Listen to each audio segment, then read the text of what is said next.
क्या आप जानते हो कि सावन का महीना सिर्फ पानी, पूजा और हरियाली का नहीं, बल्कि ये महीना इंसान की सबसे छुपी हुई भावनाओं को हिलाकर रख देने वाला महीना है।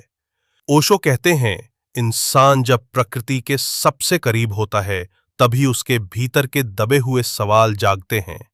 इसी सावन में आदमी को सबसे ज्यादा सेक्स की इच्छा होती है, सबसे ज्यादा ध्यान की जरूरत होती है और सबसे ज्यादा पागलपन भी इसी महीने में बढ़ता है।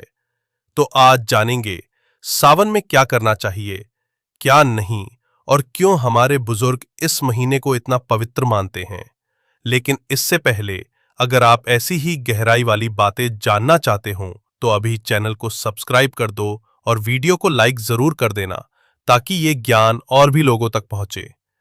ओशो कहते हैं, इंसान जब प्रकृति के साथ सामंजस्य में आता है तो उसका मन सबसे गहरा प्रभावित होता है। सावन के महीने में चारों ओर हरियाली, पानी, बारिश, ये सब सिर्फ बाहरी चीजें नहीं हैं। इसका असर सीधे आपके शरीर और मन पर होता है।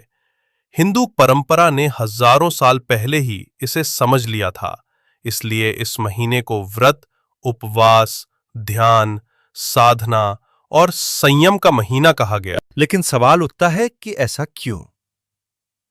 ओशो के मुताबिक बारिश का मौसम आपके भीतर के काम, क्रोध, लोभ, मोह को बहुत तीव्र कर देता है। आपकी ऊर्जा, आपका वीर्य, आपकी भावनाएं सब कुछ बाहर फूटने को तैयार रहते हैं। इसी वजह से लोग इस महीने में सबसे ज्यादा डिप्रेशन में जाते हैं, सबसे ज्यादा ब्रेकअप्स होते हैं और सबसे ज्यादा ध्यान करने का मन भी बनता है। सावन में क्या नहीं करना चाहिए? ओशो कहते हैं, इस महीने शरीर और मन दोनों को साफ रखना सबसे जरूरी है। मांस, मदिरा, गंदा खान पान, ज्यादा भोग विलास, इन सब से दूरी रखनी चाहिए, क्योंकि आपका मन बहुत जल्दी भटकता है। जितना भटकेगा उतना ही आप भीतर से कमजोर हो जाओगे, और जब इंसान कमजोर होता है तो वो पाप करता है।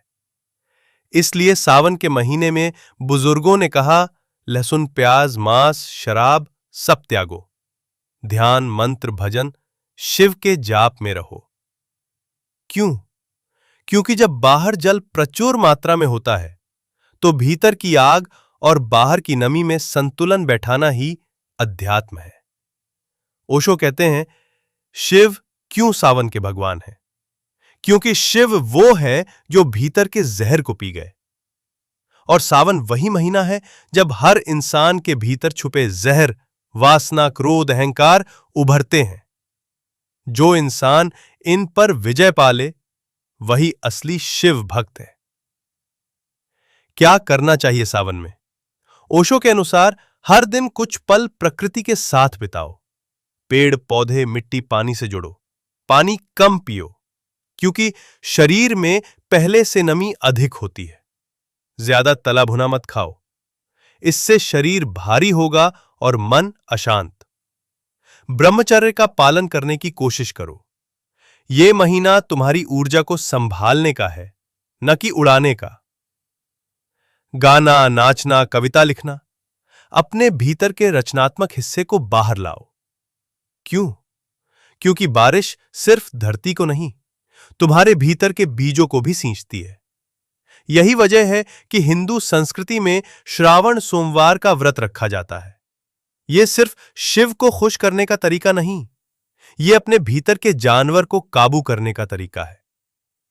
ओशो कहते हैं, जो व्यक्ति सावन में ध्यान कर ले वो पूरे साल अपने भीतर के राक्षसों को पहचान लेता है, क्योंकि सावन तुम्हें बाहर से भीगा कर भीतर का सच दिखाता है। इस महीने में जितना संयम उतना सुख, जितनी साधना उतना सुकून, जितना ध्यान उतनी गहराई। यही है सावन का असली राज। अगर आपको ये बातें दिल और दिमाग को छू गई हों तो वीडियो को लाइक करना मत भूलो, और अगर ऐसी ही और गहराई वाली बातें ओशो और चाणक्य के नजरिए से जानना चाहते हो तो चैनल को सब्सक्राइब जरूर कर लो। मिलते हैं अगले वीडियो में। तब तक ध्यान रखना, सावन का असली आनंद तभी है जब भीतर शांति हो। Thank you.